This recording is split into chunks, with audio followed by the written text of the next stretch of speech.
Welcome to China Tech Talk, the weekly discussion of technology and startups here in China. I'm John Artman, editor-in-chief of TechNode, and as always, I'm joined by Matthew Brennan, founder of China Channel. So this week we do a deep dive on gaming and esports in China, and we were lucky enough to get Daniel Ahmad on the show. He's an analyst at Niko Partners. They're a research and intelligence firm looking at games in China, and so we talk a lot about the general kind of outline of gaming and esports in China, but then we also go pretty deep when it comes to Tencent and some and the ecosystem that they're creating. Exactly, yeah. Daniel, I first started to pick up on Daniel on Twitter. He's got quite a following. He's very much a KOL in this area. Very, very well followed.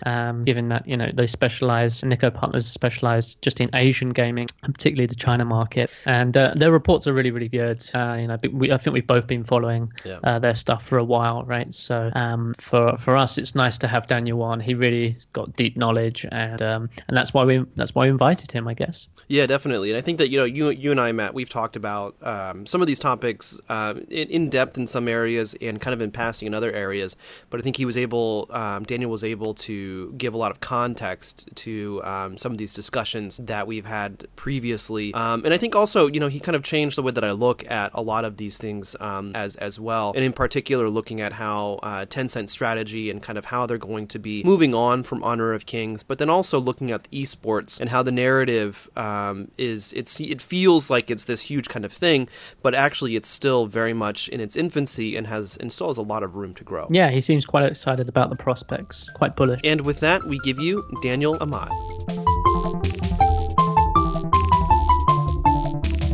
Well, Daniel, thank you so much for joining us today. Well, thank you for having me. So one of the first questions that we like to ask all of our guests is what's your China story? But, since you're not really based in China, maybe we can broaden that out a little bit to talk a little bit about what you've been doing and how you got, to where you are covering China. Sure. Well, I've always been interested in the games industry myself. So following it on a global level, I guess. And so one thing that caught my eye was sort of how quickly China has developed as a gaming market, and how we're now at the point where it's the largest gaming market in the world. And so a few years back, I set out to do some research on this market, and I opened up my own sort of blog website and started writing articles, putting out reports. I got a lot of traction on there, which was really great at the time. And so what I actually decided to do was look to see if I could do this professionally. Found an opportunity with Niko Partners, who've been covering the China games market for 15 years now. And so last year I took up a position with them. And since then I've been working on covering the China and Southeast Asia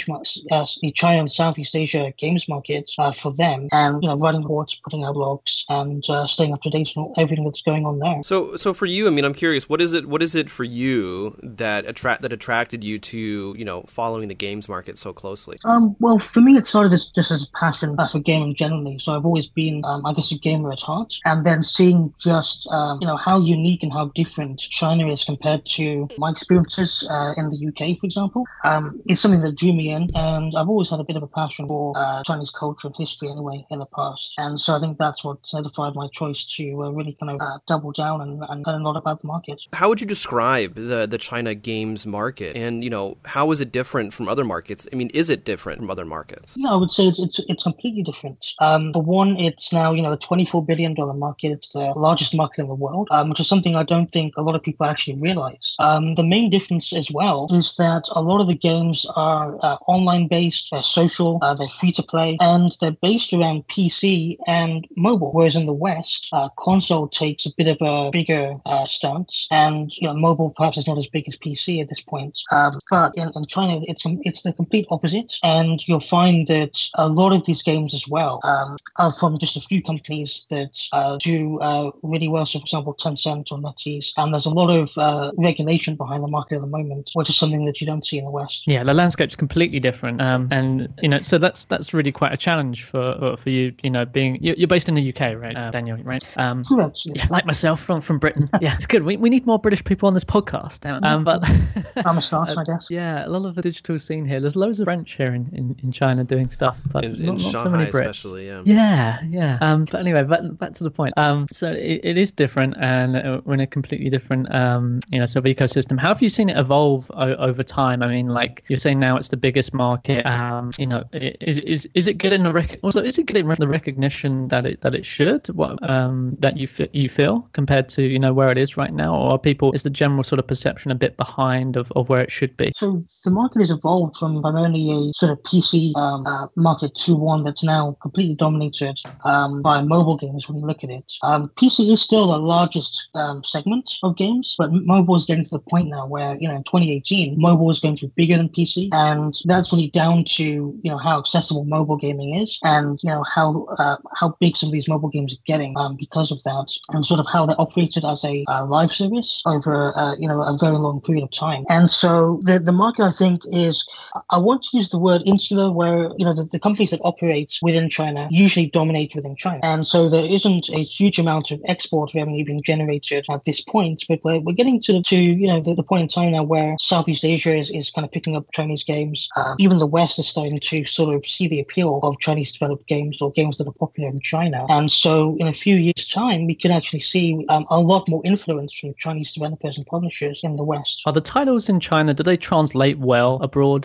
Is there because we've been talking a bit recently about Honor of Kings, and it's coming outside of China. What are the challenges there? Do games translate well, or are they? What would be are there some good case studies here? There are a few. I think a lot of the challenges that Chinese developers face is getting the actual perhaps storylines of the game into sort of a Western environment. A lot of games in China will be based on perhaps Chinese history, so maybe the Three Kingdoms period or sort of the Journey to the West novel. And so a lot of gamers in the West just aren't familiar with those type of games and those kind of storylines. And so that's one big challenge right there. The second challenge is that games in China as a whole are, very online based. They're free to play. They are extremely social, and they almost have sort of a pay to win and competitive element built in. And in the West, there's been a bit of a stigma towards that in the past. We are seeing that change, and we are seeing that, esports is now growing a huge amount in the West. We're seeing that free to play is now a dominant model on mobile. A lot of people are warming to that sort of gameplay model. And so whilst it's taken a long time to get there in the West, I think now the market is ready for these kind of Chinese games that utilize that model. And it's just a case of localizing them to appeal to Western gamers' tastes. And that's why, for example, with Honor of Kings, whilst there are characters from Chinese history in there, they've also tried to add in characters that are known in the West. So, for example, Tencent have partnered with DC Comics to bring Batman into the game. And so that's one of the ways that they're sort of saying, well, look, for the Chinese version, there's all these Chinese characters, but for the Western version, you can play as Batman, who's quite well known, and, I think everyone knows Batman. Well, it's interesting because, Honor of Kings, they're trying out to go global and to enter other markets, but there have been other companies, Chinese companies in the past. I'm thinking in particular of Snail and Perfect World, which also made forays into international markets. So what happened with them? Were they successful at all? There's been varying degrees of success for some of their games, and others have just outright not taken the market at all. But the key for them is that they launched a number of MMO games, MMORPGs, and that sort of genre in the West isn't as big as it is in China. Whereas MMOs are, the number one and number two genre in China. In the West, there's only a few that really sort of stand out and do well, and they're mostly sort of PC games. You don't see that genre a huge amount on mobile, which is where Perfect World and Snail games have moved in China. And so I think there's an opportunity in the West for those games, but right now there isn't that audience there for those sort of MMO titles. Interesting. So we mentioned a little bit about esports, and that's one of the things that I think that for TechNote at least we've been covering more and more, in particular as it applies to games like Honor of Kings, but also just in general, Tencent they've put a lot of attention into this area, and it does seem to be growing here in China quite quickly. But before we really look at what's happening here in China, can you just give us a brief overview of esports in general? I mean, how did it get started in the first place? Yes, esports has been a concept for quite a while now. Effectively, what it is just competitive gaming, and so there's all these sort of games that have grown through that sort of competitive gaming view. And so you've got these games such as League of Legends, Counter-Strike, Dota, that have this competitive element and have grown these sort of esports markets out of them. And so you've got professional players who are playing those games in professional tournaments, which are set up by various companies or the developers of the games themselves. And then from that, you've got sponsorships and advertising revenue coming in from companies that want to get behind that growing scene. And really, that's kind of backed up by this whole fan economy or ecosystem. We've got hundreds of millions of esports fans who are interested in playing the game, watching the games, and even participating themselves, whether it's at an amateur level or aiming for a professional level. And so, the Dota 2 International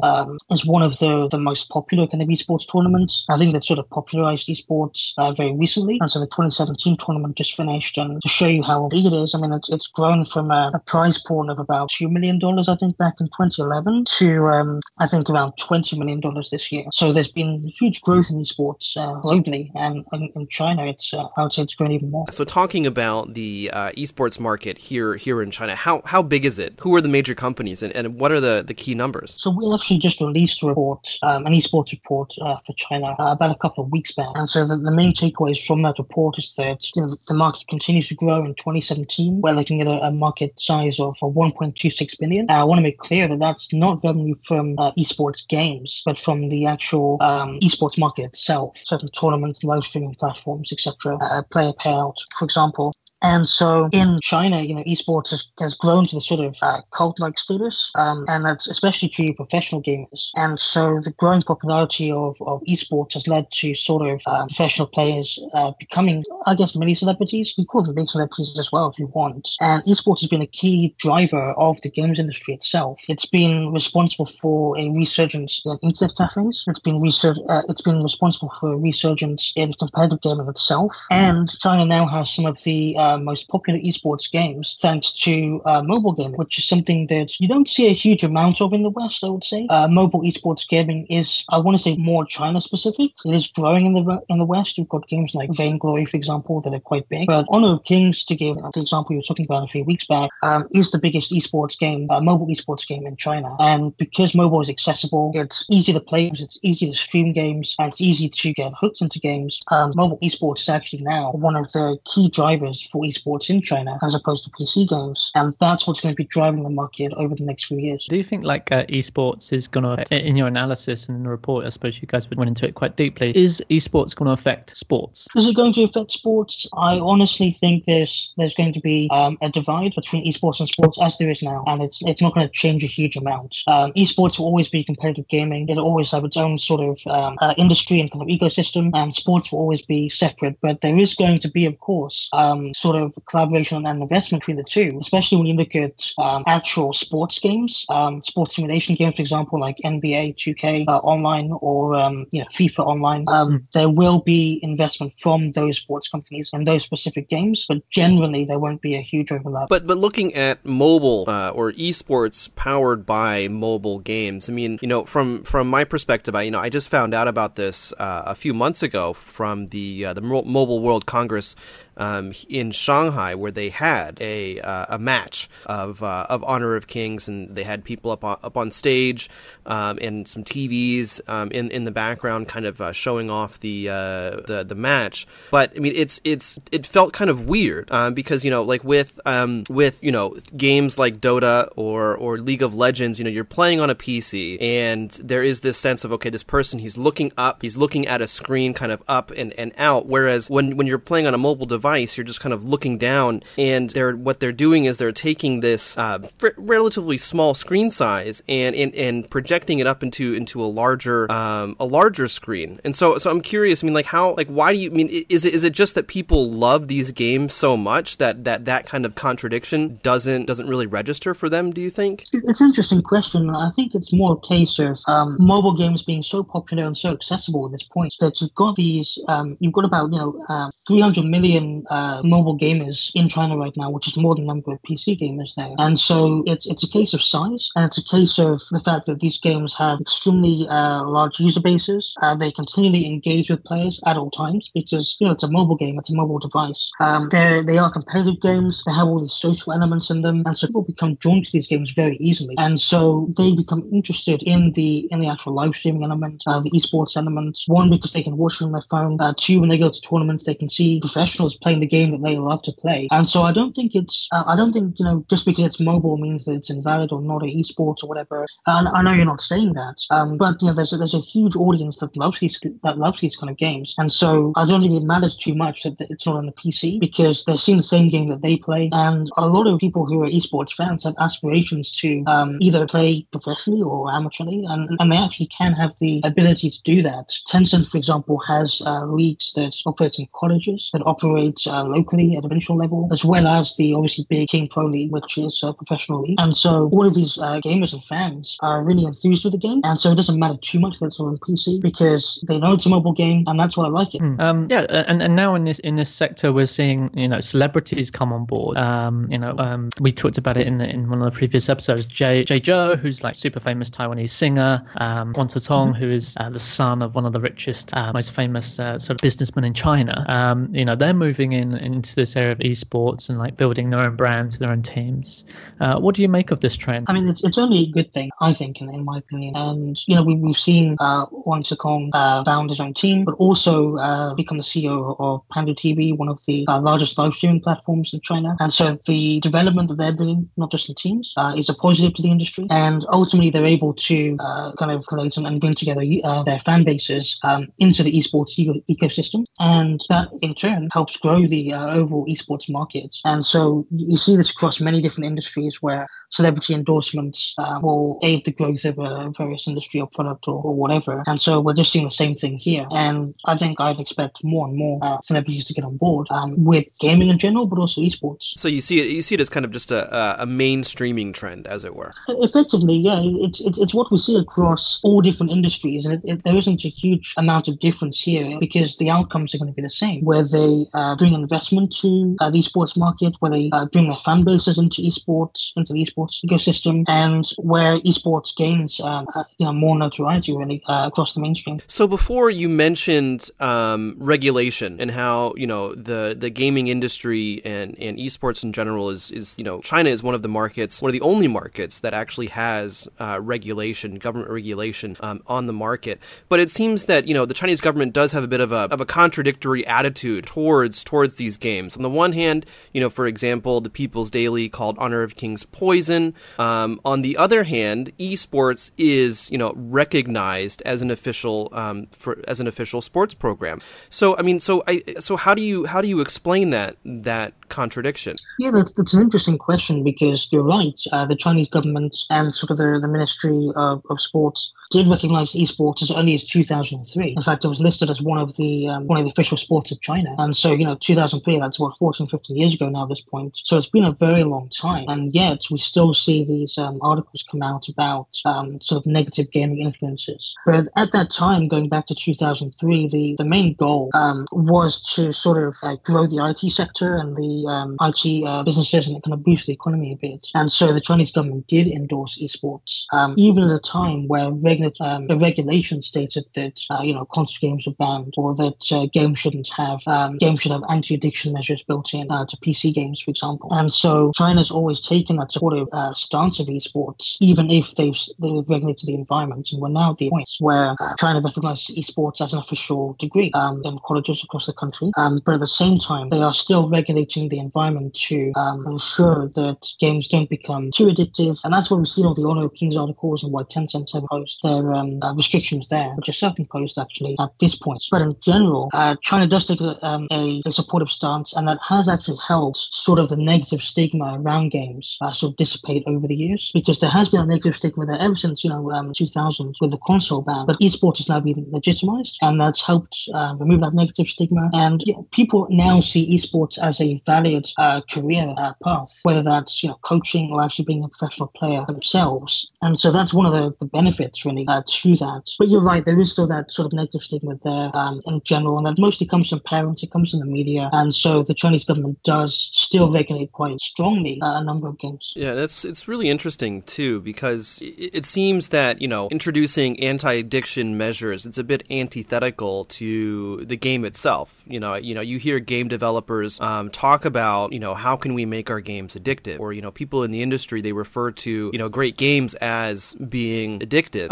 And certainly for myself, the best games that I've ever played, there's always been that sense of one more level. level, one more try, and things like that until I'm, up at 3 o'clock in the morning when I have to work the next day or something like that.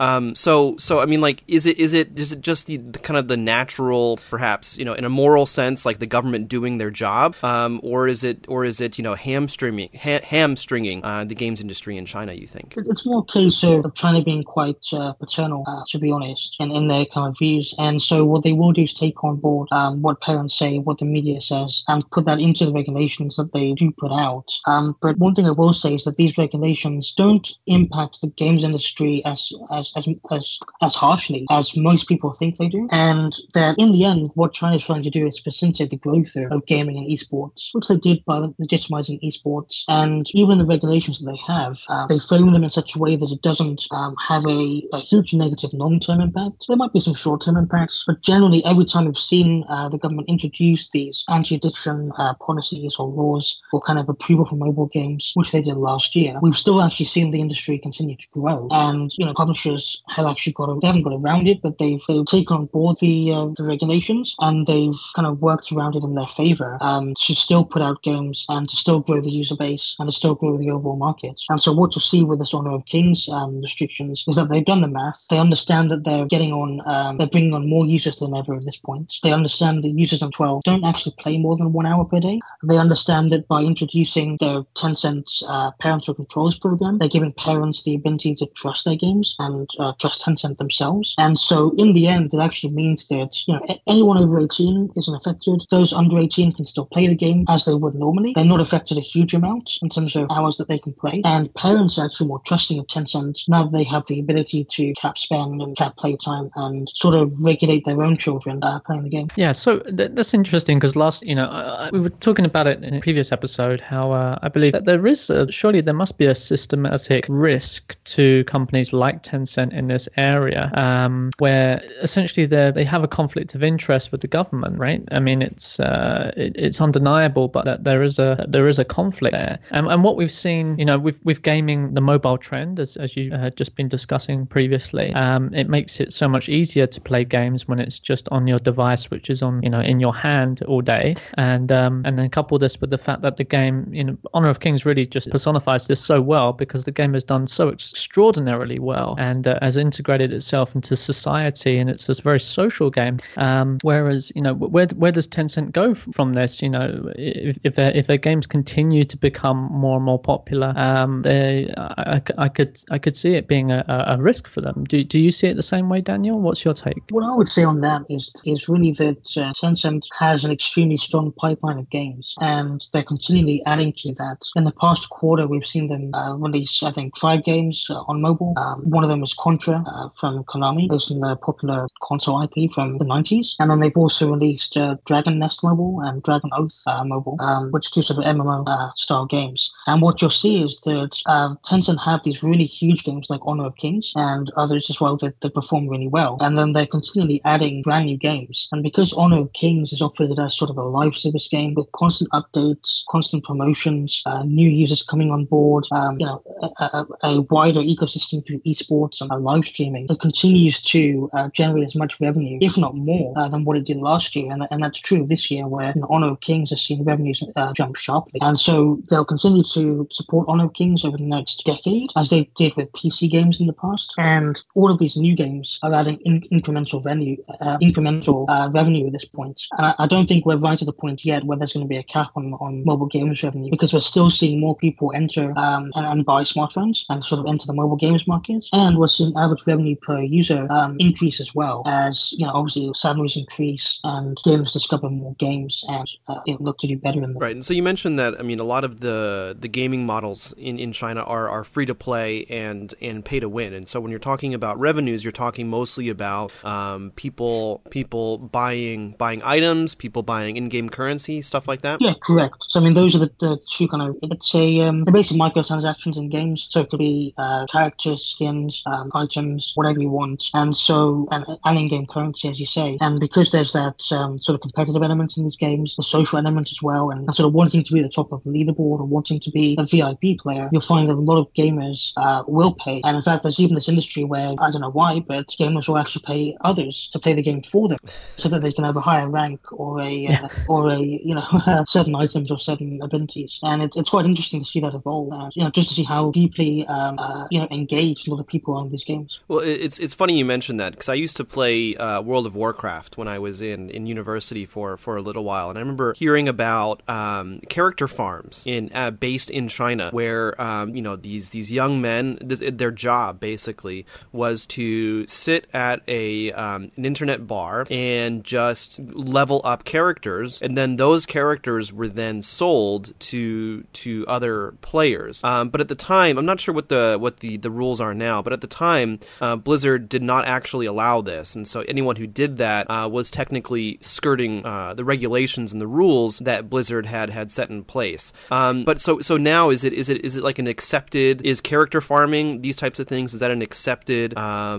phenomenon? I mean, do Chinese companies, do they try to stop this at all? It's funny you mention that, because history does have a way of repeating itself. With Honor of Kings being so popular now, that is, one of the things that Chinese gamers are doing. And whilst there isn't any regulation around it as such, it is of course frowned upon. But you will find that perhaps Tencent or other companies will put out notices saying don't do this, or they'll go to the websites directly and say please take down these listings. But in general, if you know where to search or which websites to go to, you will find accounts. You will be able to buy them. You will be able to pay people to play on your account, and it's a lot more accepted than it was. But it's still frowned upon by the companies, of course. Yeah, and also the whole pay to win phenomenon is super interesting. We talked about it in a previous episode. But this idea that in the West, as you were saying, that pay to win has been kind of frowned upon, and I think that's definitely changing. But in China, it seems that it's been fairly well accepted since the beginning. Yeah, in China, it's been a case since the early kind of PC gaming days, late 90s, early 2000s, where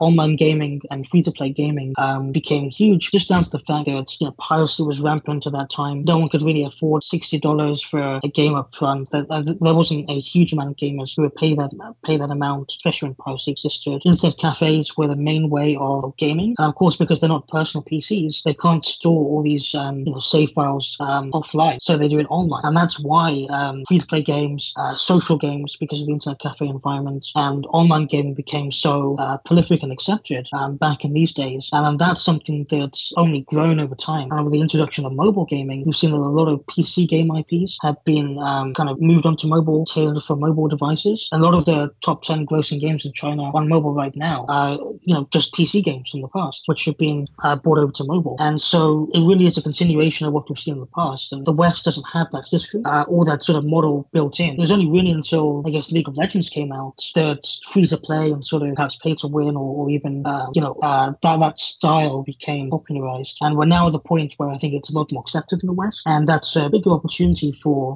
Chinese companies in terms of being able to bring their games over rather than create a whole brand new experience. Okay, I want to ask something, Daniel, about Apple, and there's been a lot of talk about IP in-app purchase, right, and especially with tipping recently in China.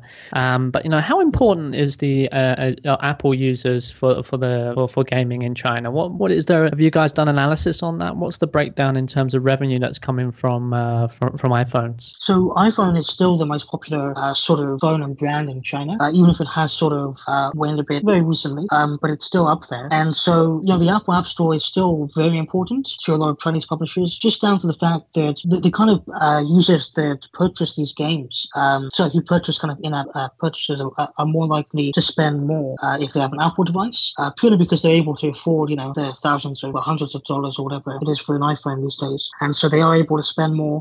It's not across all games. So Android users will spend more perhaps on racing or casual games, but on sort of the more core MOBAs or MMO titles, you'll find that iPhone gamers do spend more. And that in general, you're looking at sort of a 60-40 split on iPhone spend versus Android spend for gaming, even when the actual user base split is more kind of 80-20. So iPhone users certainly do spend more, and all of the game publishers want to keep kind of Apple on their own side. And so you will find that in a lot of cases, the publishers don't have a huge amount of choice, and they do have to abide by Apple's rules. But you will find that there is going to be, dissent or pushback when Apple do push it too far, in the case of the 30% tipping, for example. So that's 40% in terms of the share for Apple, 60% for in terms of revenue, Android, roughly. Yeah. So yeah, it seems they are, those users are punching above their weight quite considerably. Yeah, I would say so. and it comes down to the fact that they spend more on the phone in general, and they have the ability to spend more on games. So usually that's how it goes. Have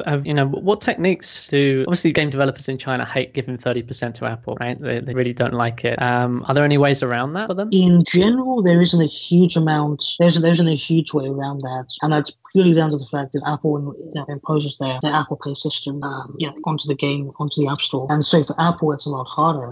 For Android, it is a different situation where the operator might have their own App Store that they distribute through, or they might have agreements that are more preferential. But in general, there isn't a huge amount of leeway with what they can do on the Apple App Store. Yeah, potentially they could do what Amazon does. If you want to purchase, obviously on iOS, you can download the Audible app, you can download the Amazon app, but you can never actually make a purchase through these applications. Amazon just does not have that option. If you want to make a purchase through Amazon on iOS, you have to go into Safari and then on the Amazon actual website or Audible website make that purchase. But it seems that doing that for games, for IAP, or other types of purchases for games, taking people out of that experience, it wouldn't be very, very conducive to actually encouraging people to spend money. Yeah, I'd agree with that. And there are some cases where that does happen. So, for example, NetEase have a popular game called Fantasy Westward Journey in China, and so they have a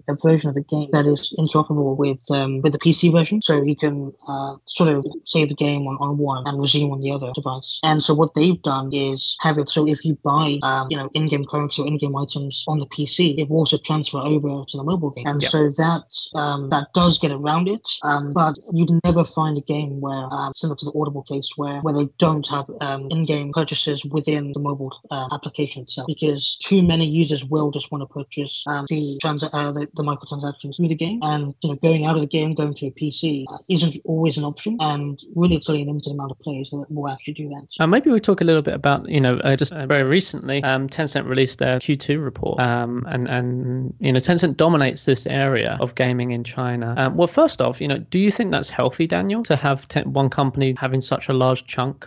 Is it seen as something that's good for the industry, or do a lot of people moan about it? What's your take on that? I think it's a product of the regulatory environment in China, but also a product of just how strong Tencent is and how they've been able to really grow and dominate the market. And so, if you go back to 2010, they weren't really a huge force in gaming at all. In fact, this past quarter, they generated more revenue from gaming than they did in the entirety of calendar year 2010 and even 2011 perhaps. So, it's only really been in the past few years that they've grown a huge amount, and it's their strategy that's worked. And so that's, developing internal games that have strong appeal. It's licensing games from overseas and bringing them to China. It's their M&A strategy as well, which has worked. And then all of that is sort of encompassed by their social network platforms, such as WeChat and QQ, which are really great drivers of getting users into those games, and they're really great kind of distribution platforms as well. And so Tencent is very much a product of the regulations and of their own strengths. Is it healthy? There's still plenty of room for other developers and publishers to enter the market. We've seen Wonder Cinemas and I think Alibaba very recently as well released some hit games which have done quite well. So there's certainly room for new entrants, but usually you'll see them more from established companies. And I think there is perhaps a bit of an unfair disadvantage towards smaller developers or independent developers because of the dominance of the large companies. So you said something really interesting there. So you said they changed their strategies on gaming, right? They started developing more in-house. Can you explain a little bit more about how this leads to more revenue for them? Yeah. So the games that they developed, originally weren't actually that original. A few of them were perhaps just copies of what was successful in the West, or sort of what was popular at the time, but they didn't put too much thought into it. And so what they did a few years back was look at the market, look what's popular, and not just develop a game because it's popular, but really tailor it to the Chinese market, the tastes and needs of the gamers there, and learn from sort of what other games were doing at the time within China and how they were popular. And so that's why Honor of Kings is the number one game in China today, because their strategy of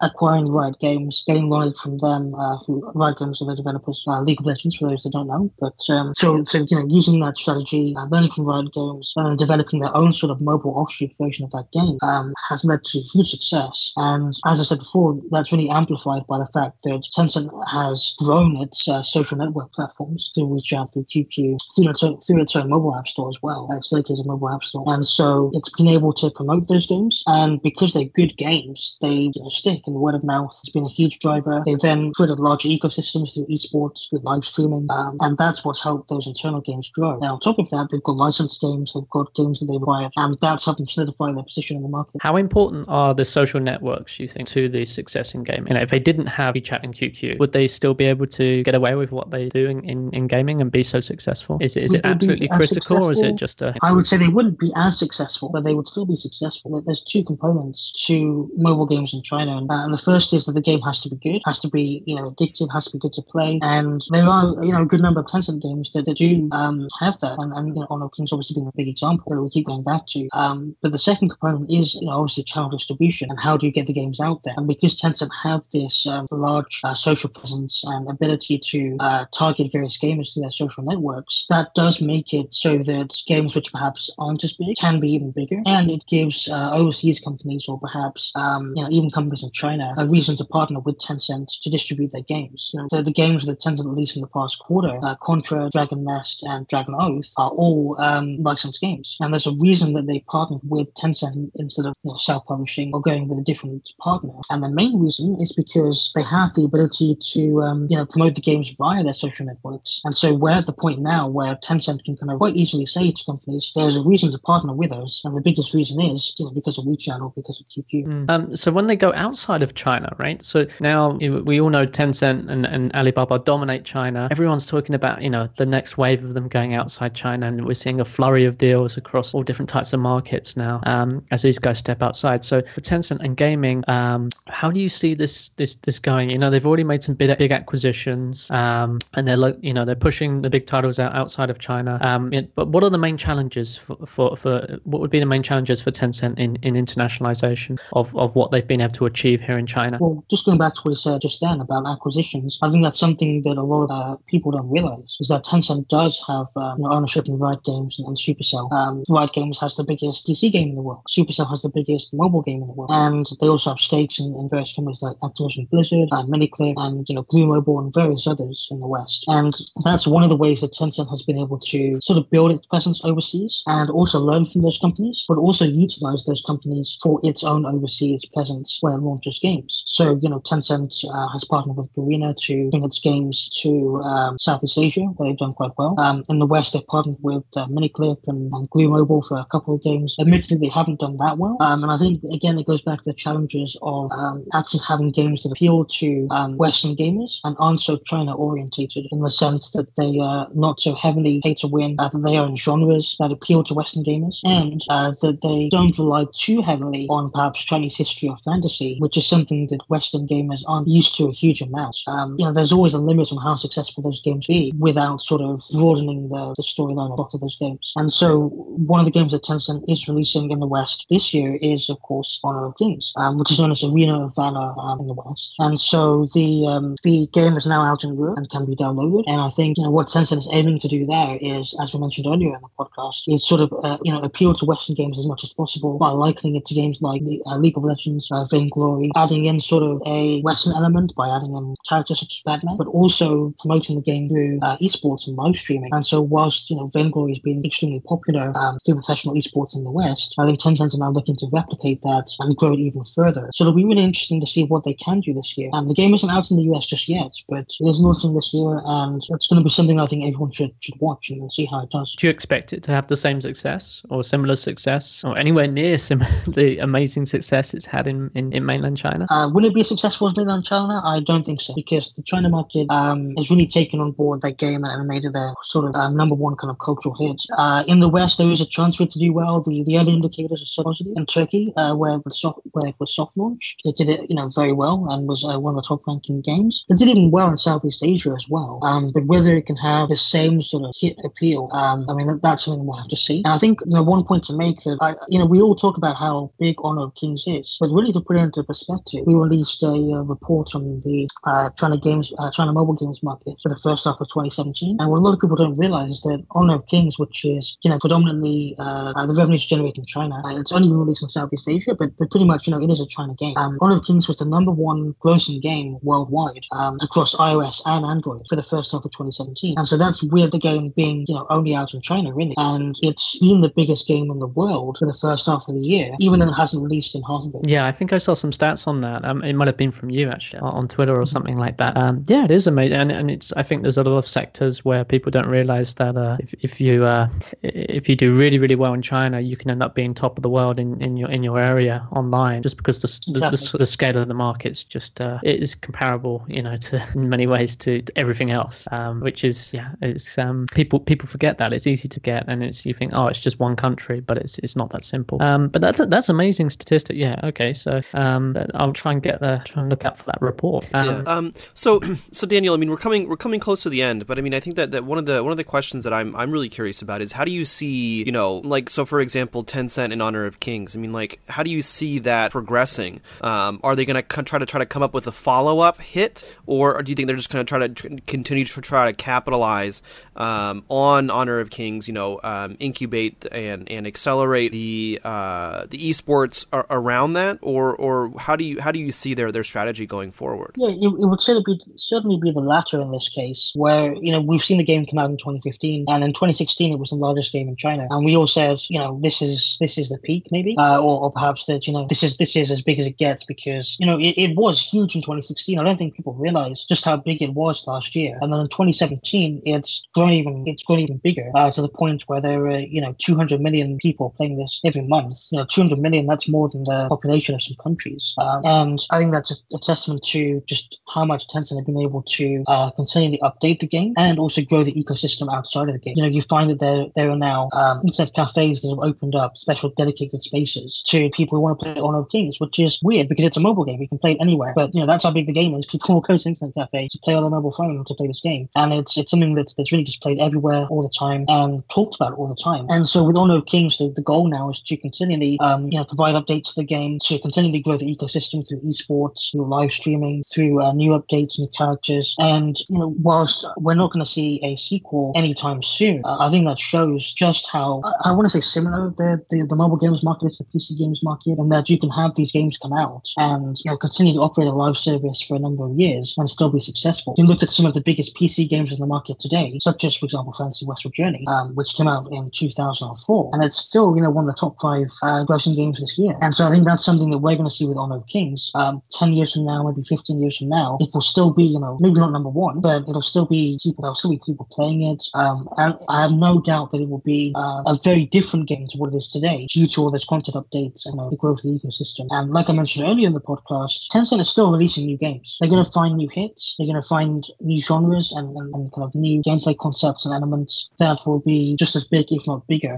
People forget that before Honor of Kings, there were other games which were seen to be the peak of the China mobile games market. But there is still plenty of growth left, and I think we're going to see even bigger games in the future. Maybe not even from Tencent, it could be someone else. What about esports? We talked about esports a little bit earlier. I mean, so are you seeing similar trends as well, where we really have not seen how big this market can get? Esports is still quite early on, and it's still going through a growth phase, and there's still a need for a lot of kind of more infrastructure, regulation, and investments in that space. And so I think the opportunity there is quite large in the future. And we've seen actually in the last year alone, the King Pro League, which is the Honor of Kings professional esports league, has seen the number of teams grow in the past year. It's seen the prize money grow. It's seen the number of viewers grow. I think that's something that we're only going to see accelerate in the future as more and more people become aware of it and sort of what the positives are of that.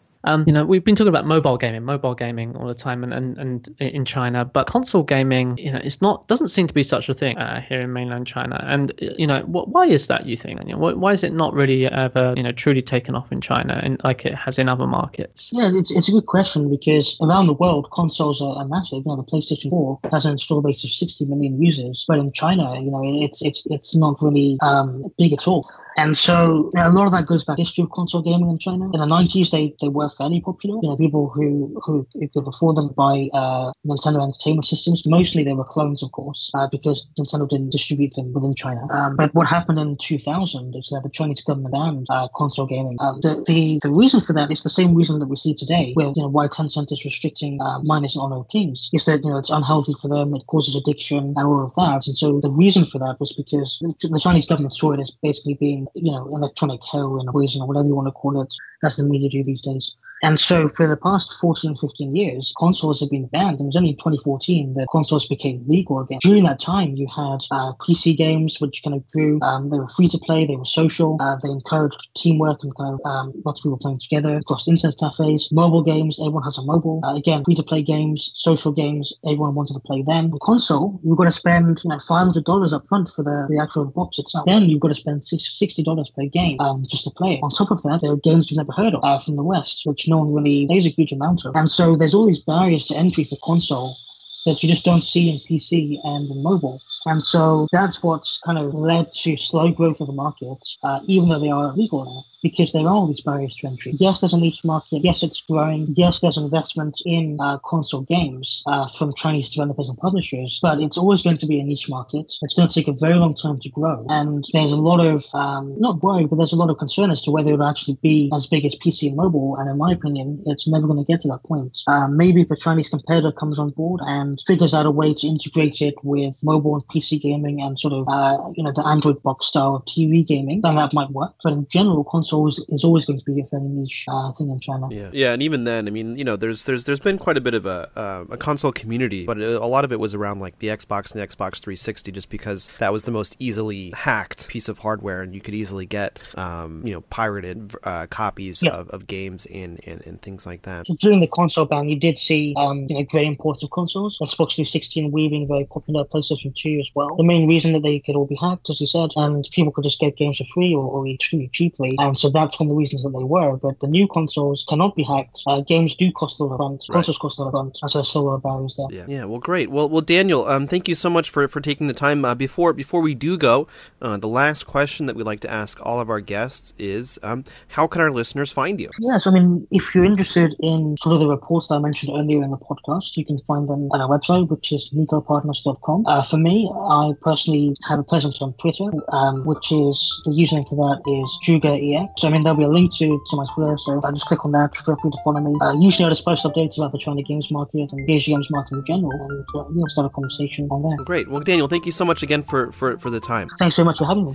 And to our listeners, if you enjoyed this episode, if you could just take 1 minute to leave us a review on iTunes, we'd really appreciate it. If you're on Overcast, you can just press that little star button right there. That'll recommend us. Or if you are in Pocket Cast, you can click on the recommend button, and it's a great way to show your support.